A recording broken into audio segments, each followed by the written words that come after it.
Good morning, everyone. Thank you for joining us today for 24 lessons in 24 years, 12 truths to increase performance. We bring you this in honor of HireLevel's 24th birthday. My name is Dana Dooley, and I'm the regional manager in our Illinois and Missouri markets. Hi, welcome everybody. Thanks for joining us today. My name is Nicole Klein, and I'm the Director of Strategic Accounts for HireLevel. And I've been with HireLevel for a really long time, and we're super excited to celebrate 24 years and to kind of go through some of the stuff with you guys today. So thanks for joining us. So today's high notes is SHRM accredited and worth 1 PDC professional development credit. So you will receive your credit via email within 24 hours. All right, I guess we can get started. Fact for everyone, did you know that 66% of HR professionals believe that employee engagement has increased over the past year? But actually only 34% of non-HR employees feel more engaged over the same time period. So what we did today is kind of looked at this fact and tried to understand where is this misalignment. So we're going to go through some truths and tips to hopefully align our HR partners with some of these employees and bring it all together. So we'll go ahead and jump in. So like I said, we've got several truths that we're going to go through. So the first one is you can't run any business without people, which couldn't be more true. Something that's important to me is, people are my favorite part of our business. We're in the people business, and that's why I love what I do. So it's important for me to remember, no matter how busy I get or how crazy days can be, that, how are you doing and good morning goes a really, really long way. We can't forget about the human side of our team and each other when we get so busy every day. So when I come in, and most of the management team at HireLevel has a policy that no matter what's going on, it's important to walk around the entire building, say good morning to everybody, see how their night was, and just connect on a positive note. It's a really good feeling for myself, just to connect with my team, and I think it helps them know that I appreciate them. Truth two is you've got to stand for something or you'll fall for anything. People want to work for a purpose bigger than themselves. So a tip here is to be consistent and aligned with your core values. What are your company core values? And is that being communicated to your employees? Do they understand the company why? And therefore, do you understand their why so that there's alignment? All right, truth three. What comes easy won't last long. What lasts long won't come easy. So this one, there's definitely some truth to this one. This kind of made me tie back to recruiting. Right now, the market is very, very unique, and it's definitely an employee's market. So it's something that we have to remember this on a daily basis. Recruit like a matchmaker and recruit slow. We have to think long-term with our recruiting and this process. The recruiting process takes time to do it right. Average time to fill of a job is 32 days. As unemployment rates continue to drop in this employees market, the recruiting process is going to slow as well. I know that frustrates people sometimes because we're trying to compare how things are now to how they used to be, and how we used to be able to fill jobs very quick, and that gets people kind of rushing through the process. The majority of qualified candidates are working. They're not able to start immediately. The process does take longer to reach them. So it's really important just to remember that, like I said, what comes easy won't last long, and what lasts long won't come easy, as this recruiting process continues to be more and more challenging every day in an employee's market.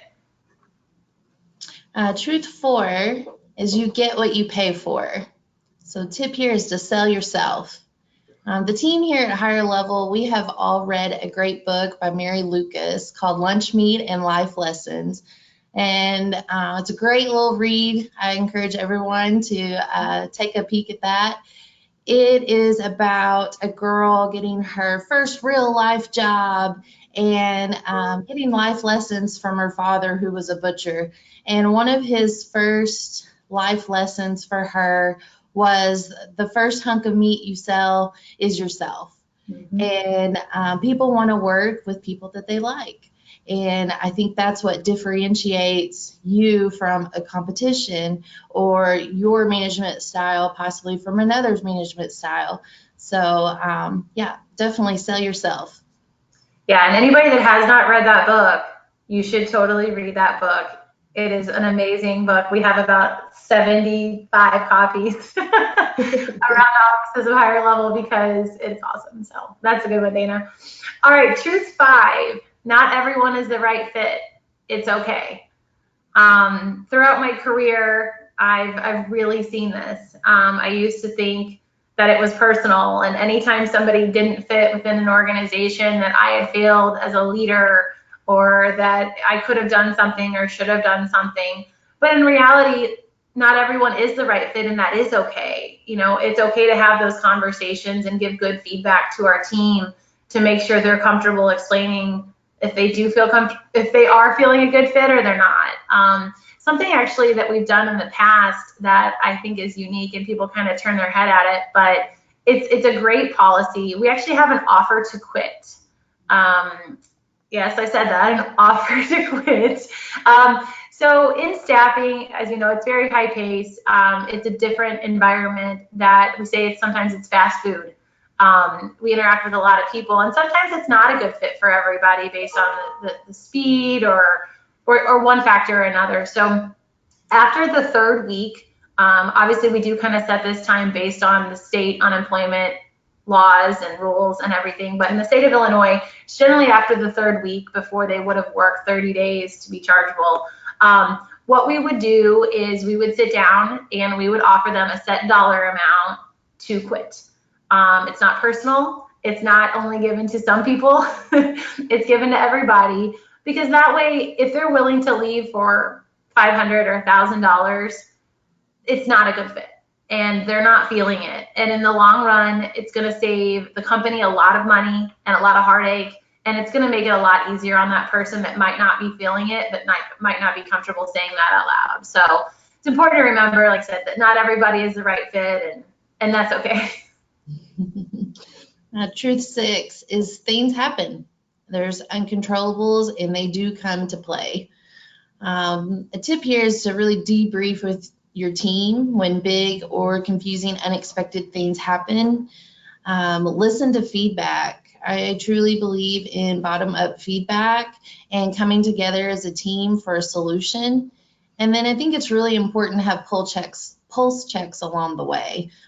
Check in with your team. How is that plan of action working? Are we resolving the issue that we all come together on?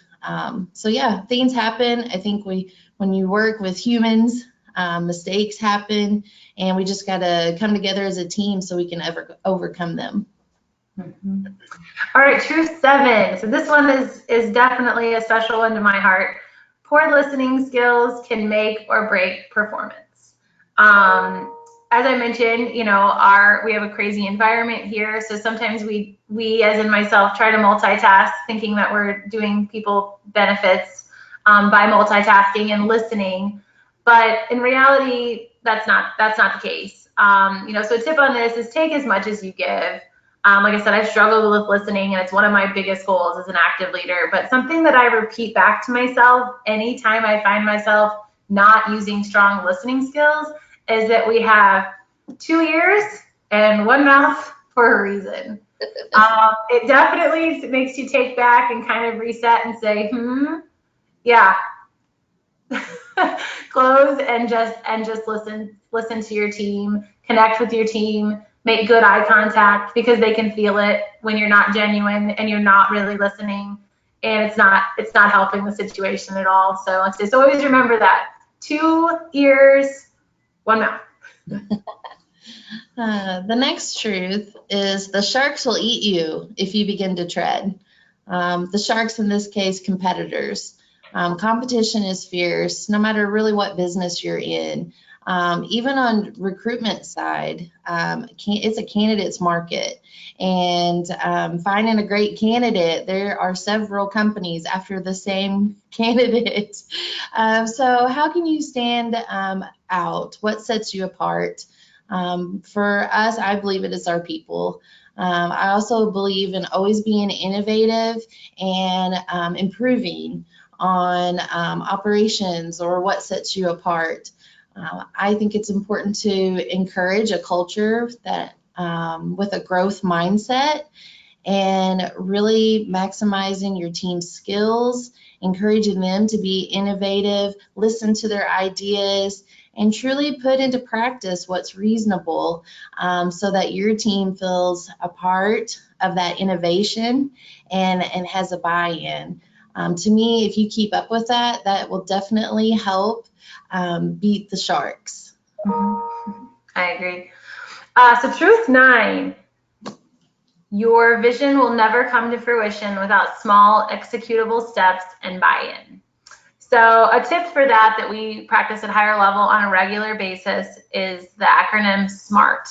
I would assume everybody is familiar with SMART goals, but just in case, whenever you're setting goals to a vision, whether it be something large or small, it's important to remember to ask yourself, is it specific?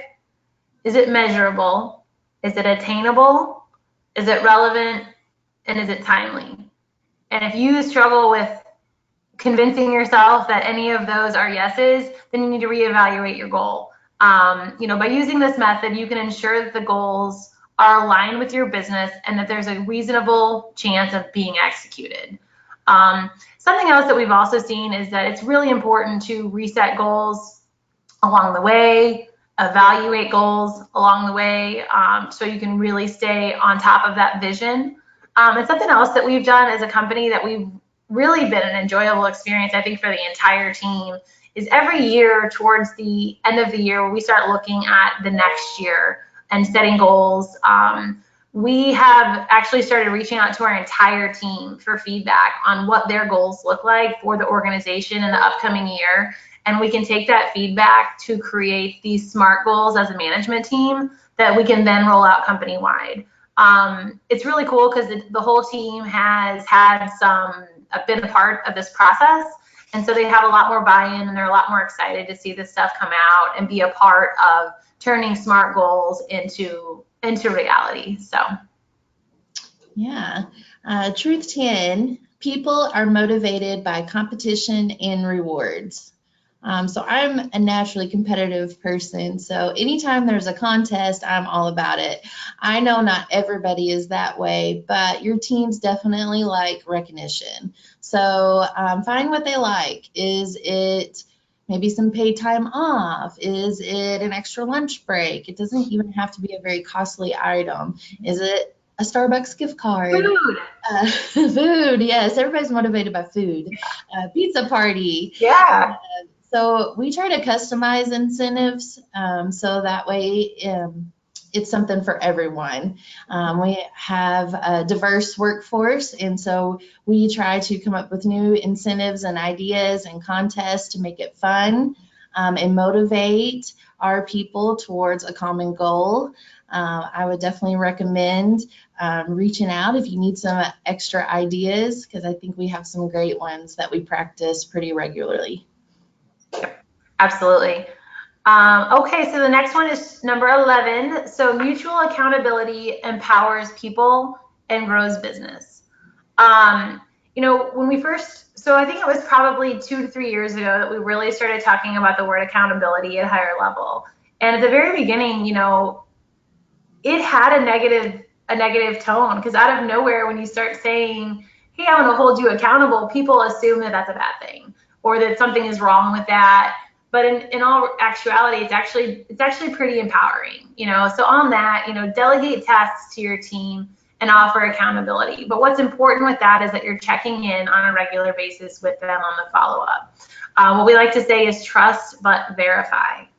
Accountability is a great word, but like I said, to make sure your team knows it's a great thing and that it's not a negative connotation and that you do trust them. Accountability allows your team to feel empowered But like I said, but you have to make sure you're verifying so that we do stay on track. And honestly, what we found is good verification and collaboration with your teammates helps them feel supported and valued, and it's a positive experience in itself. So trust but verify. Absolutely. Truth 12, you can't review performance once a year and expect results. So the tip here is to ditch the annual review and exchange that for regular strategic sessions. So at HireLevel, we make sure that we practice monthly one-on-one strategic sessions. This gives an employee that personal attention from their direct supervisor each month. And we don't just talk about job performance, we talk about career goals, career paths, maybe some operation ideas for improvement. Whatever, honestly, the employee would like to bring to the table, we give them their undivided attention. Yeah. But sorry. yeah, I was going to say something that everybody in the organization is doing at all levels, upper leadership to every single person, full-time, part-time, has the opportunity to do this on a monthly basis. We actually created forms for the supervisor and for the employee to really think out their thoughts.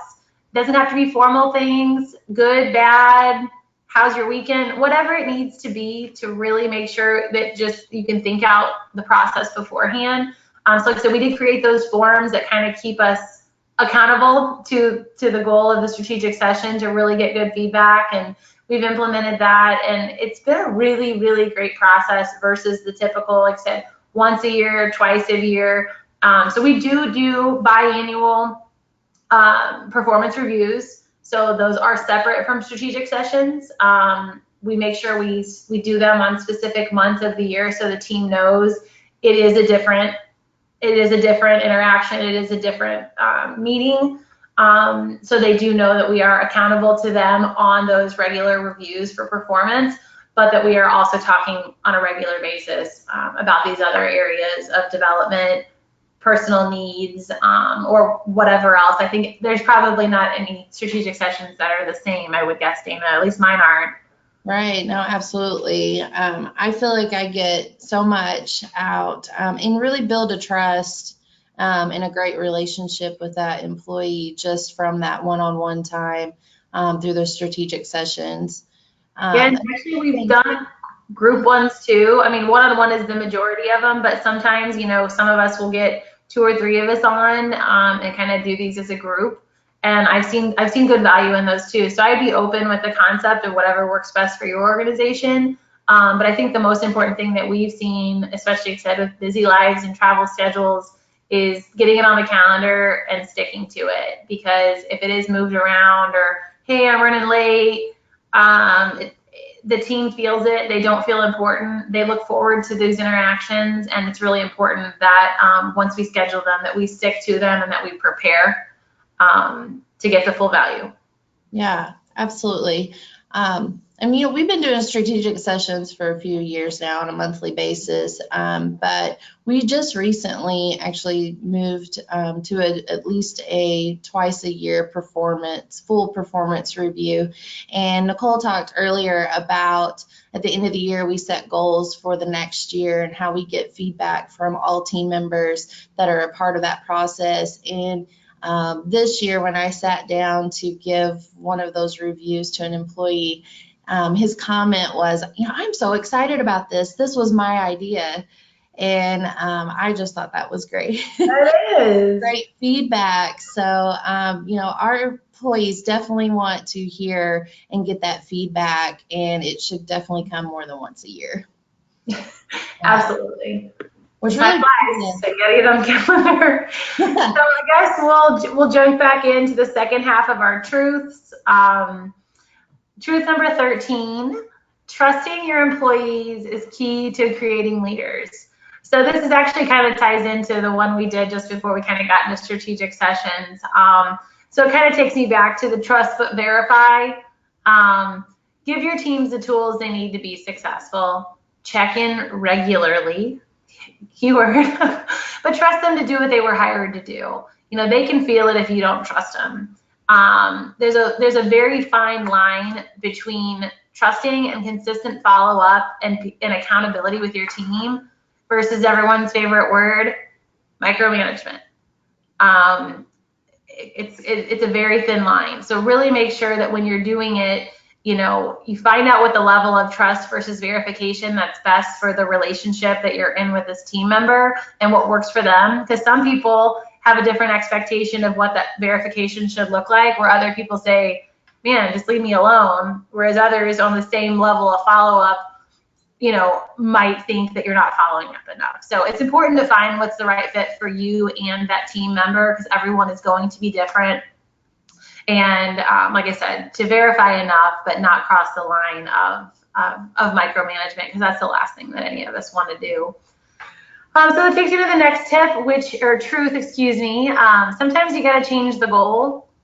That doesn't mean to let it go, but maybe it's not the right goal for now. Manage your short-term and long-term goals. So, like I said, many of us set goals on an annual basis, maybe even this time of year for the following year. So by next September, there could be situations in a business or in the world that change that none of us can see coming. So it's really important to regularly follow up on the goals and progress. Use the SMART goals we discussed earlier. Evaluate these during strategic sessions on goals for your team, and during leadership meetings with your team on true company goals. Make sure you're talking about them on a regular basis. If you ever feel like it gets to the point of, I don't really know that that's going to happen, be cautious with it. Don't just change goals willy-nilly, because then they will lose credibility, because then you're bouncing around too much. But I would say quarterly potentially is fair. That if you really don't feel like it's a good fit, to meeting with your senior leadership, talking through it with a peer before, like I said, you willy-nilly change a goal, so that there's some thought to it. There's a good why behind it, and you can have good communication with your team as to the change of the goal, the why, the change of the goal, and what it all means. Because the last thing we want to do is change them and not explain it and do harm to our team. But like I said, we also don't want to work on goals that we know aren't attainable, because that's also very misleading and very hard for teams to wrap their head around. And if we do that for too long, they'll lose that excitement to hit goals at all. So yeah. The next truth is, let's face it, business does get personal. So we often hear, it's nothing personal, it's just business. But sometimes conversations can get fierce. I believe that it needs to be a two-sided conversation. I like what Nicole said earlier, 2 ears, 1 mouth. And I don't know if you know, but 92% of employees believe showing empathy is an important way to advance employee retention. So by having good listening skills during a fierce conversation and asking open-ended questions, when we're having that one-on-one with an employee, can really be eye-opening. For me, I know I always try to have an open mind before going into a conversation that I feel like could be fierce. And often I'm enlightened, and it's through listening to the employee feedback and valuing their feedback, and really proposing that what is their solution, so that we get the results that we're looking for. And oftentimes an engaged employee is going to come up with their own solution, and that can take a fierce conversation to a very productive conversation with a great turnout. And the next truth is, people do business with people they like. So I mentioned that earlier, but employees are no different. You have to build an internal environment they like and want to return to. For me, I believe strongly that the leader sets the tone and the mood. So as a leader in an organization, if we come in and we're down and out and grumpy, our team absolutely sense that. And you're going to have a hard time pulling them out of it later. So I actually travel to several different offices, and I work hard to be really mindful about my mood when I come in. You know, sometimes I've had a bad commute. Maybe it was bad weather. I got stopped with road construction. Yeah, a speeding ticket. Yeah. Hey, I haven't had Just kidding. that. But yes, that would be terrible. But when I come in, I try to drop all that at the door as hard as it can be and really bring positivity into the office when I enter the door and check in with every team member and make sure how their day's going. And I feel like leaving too is just as important. Making sure that at the end of the day, we're leaving on a good note so that everybody's excited about returning the next day. Yeah, and even if it was a crazy day, just having a great job. You did great today. We put so Yeah. many people to work. You know, high five. You answered the 100 calls. I mean, these little wins, but just to celebrate them, it really does go a long way. So that's awesome. Truth number 17. Great minds think alike, but your greatest ideas won't come from like-minded teams. So this was a big one for us in recent years as HireLevel has grown, because many of our leadership team has grown up with HireLevel and through extra help, and we found that many of our thoughts were similar. And it's hard to, open new doors and do new things when everybody kind of comes from the same background. So it's important to diversify it. Diversity in teams is so important. We don't learn anything listening to others that say the same as us, or everybody sitting around going like this, right?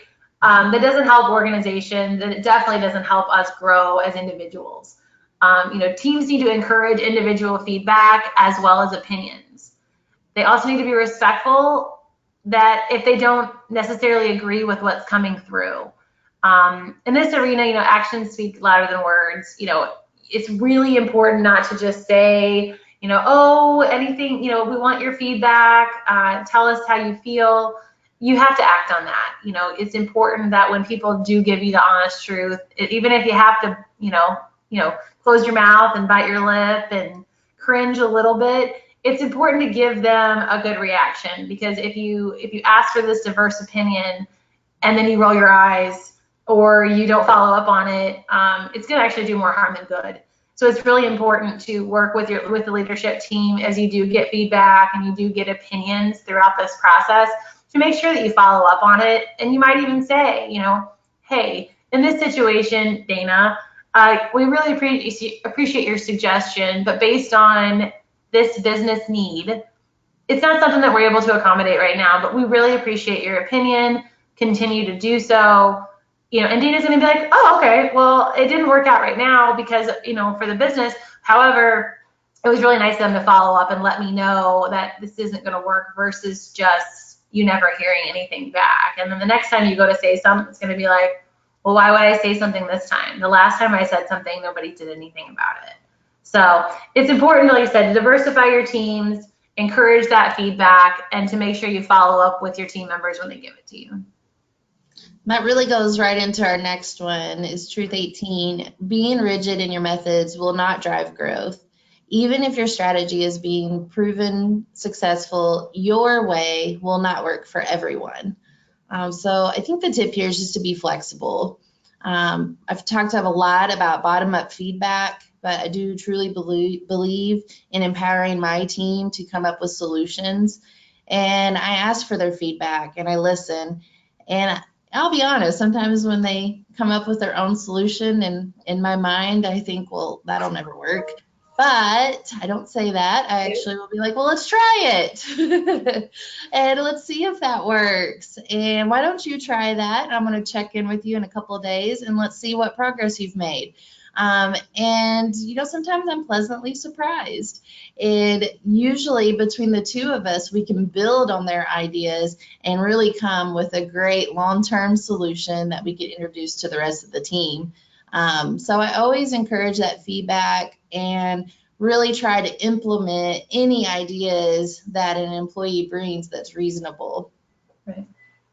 The next tip is the first things you do to start your day will in fact determine your day. So make sure your team starts on a high note. So we talked earlier about setting the tone and the mood. And another way we do that actually at HireLevel is every team starts with a huddle. We start first thing in the morning with just a quick pulse check on the team. Everybody talks about what progress they've made this week, what their agenda is today, what's their top priorities, what steps maybe they're going to take to accomplish their goals for the day. And it's a great time for the team to collaborate. Other team members may have ideas to jump in and help their fellow team members as well. And we really start that off first thing in the morning and then regroup at the end of the day. And to me, it's very motivating. I'm a part of several teams that I get to sit in during their huddles.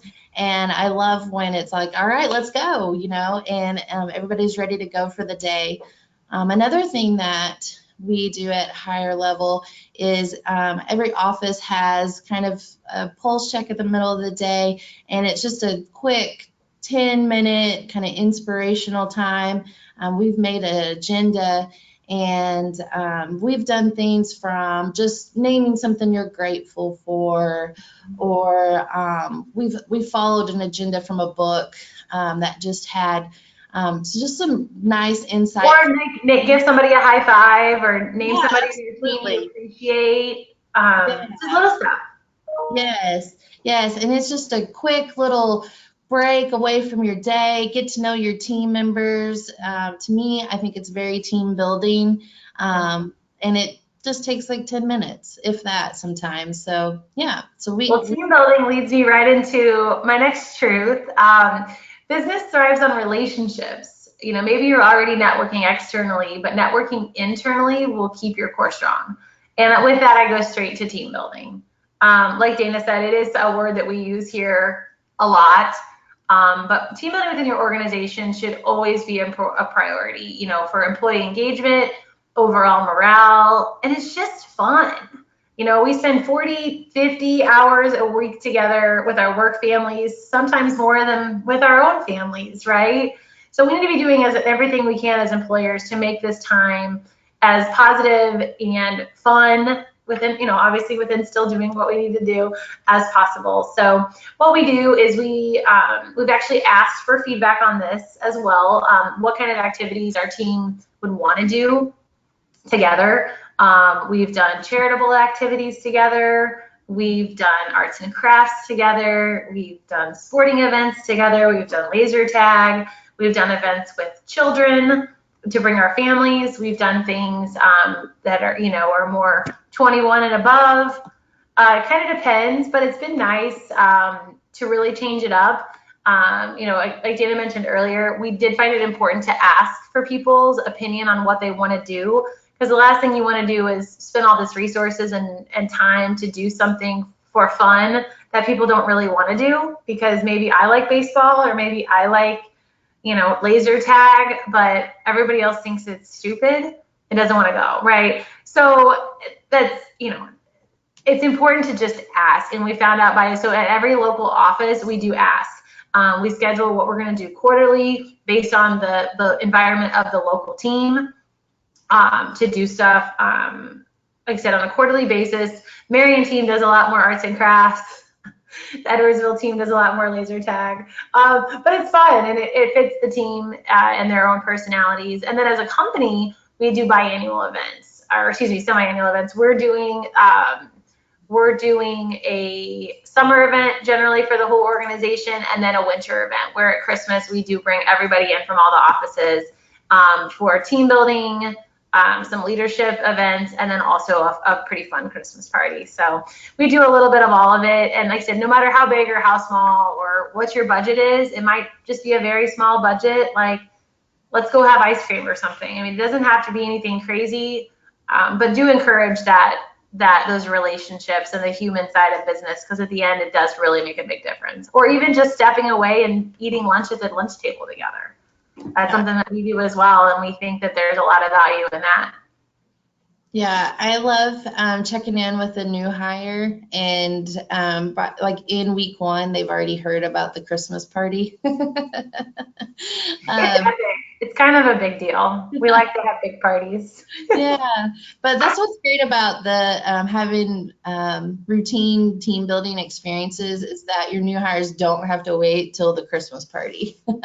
Right. They get to participate with their team and build that relationship well before then. So the next one. So you all have heard that old team saying, you win together, you lose together. So keeping a together approach still works, but make sure you find ways to celebrate wins together and overcome losses together. You've got to have that buy-in. Celebrating wins together, I think we do that daily. Nicole mentioned high fives.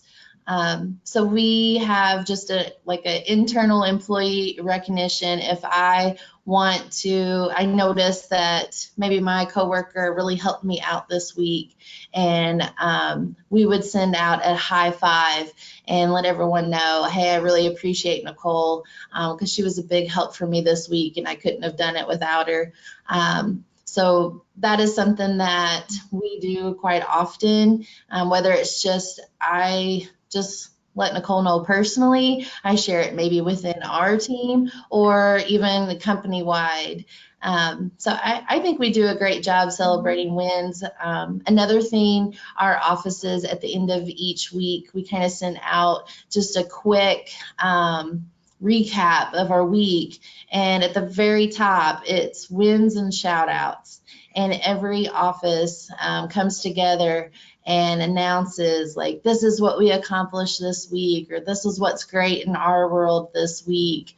And to see that coming from a team, to me is a win. I know it is. It's fun. So the next truth is giving a hand up is not giving a hand out. And that's something that I've said that many times. It's important to empower your teams. Create opportunities for them to grow as individuals and as members of your organization. Develop leaders. And if an employee does ask for help, fight your first inclination to tell them to figure it out or give it some thought and make the help that you provide something that will empower them to be better in the end. You're looking for a long-term, mutually beneficial hand up. It's powerful just because, we get into situations where we find, especially even with our kids at home, it's easier just to ask mom to do it, right, or dad to do it, instead of learning how to load the dishwasher. But at the end of the day, it's important that, like you said, we're giving people a hand up and teaching them how to do things that in the end are going to make them more successful as individuals. I'll take the next one is you can't increase efficiency if everyone feels like they need to push mistakes under the rug. So I kind of talked about this earlier as well. People need to feel safe. They need to feel safe failing. They need to feel safe falling on their faces. They need to feel safe learning from their mistakes without fear of retaliation or punishment. And it's hard. We've all had those situations at work and at home where, you want to say something or you are frustrated, but, you have to really, really work as hard as you can to make sure that's a positive environment and you're creating a safe environment that people can collaborate on, they can learn from, and they can grow from. It's really, really important. Absolutely. Next truth is technology is your friend, really. Outdated technology can put a huge limitation on your goals and a big expiration date on your business. So keeping your finger on innovations in technology, technology used by your competitors, and your wish list for future capabilities made possible by technology will allow you to remain competitive, optimize cost, save time, reduce burnout, and keep your business moving. I feel like the best tip is to embrace change, hire for ingenuity, and invest in the software that you need so your business does not expire. We actually made some big changes this year, and it really wasn't that long ago, three years ago that we actually changed, but knew after some time that this what the technology we were using was still not going to help us reach our goals. So we, made that investment soon after. We made some big changes this year. Yeah. It was a lot to swallow, but it needed to be done. Yes, yes. So it's never fun, but embracing that change. I actually love seeing the excitement in people, like the aha moments, and the eyes light up when they just learned something new or learned a new shortcut way to be really productive and Yeah. something. And we're seeing a lot of that right now since we did make some changes. And I feel like even that in itself can be a team building moment. Yeah. People are all learning together. And, we have subject matter experts that maybe we didn't have a few months ago, because I think that change can really bring out some positive qualities in your team members. So yeah, technology is super important. I would definitely, look at your competition, go to their website. What does it look like? What does yours look like? And, just remain open-minded to those changes. It was a hard decision, like Dana said, to make a technology change and then make another one. And we drug our feet a little bit because we knew it was a big bite to swallow. But at the end of the day, technology is crucial. And like I said, like Dana said, we couldn't do what we needed to do without it. So sometimes you just got to bite the bullet and make it happen. So we've gone through 24 truths and some of Dana and I's feedback over the years as we celebrate our 24th birthday / anniversary as Extra Help HireLevel. So in closing, at HireLevel, we don't just focus on the right hire because keeping that right hire is like trying to keep a relationship going long term. It takes work. We strive to grow business from the inside out, and our strategy stretches beyond recruitment.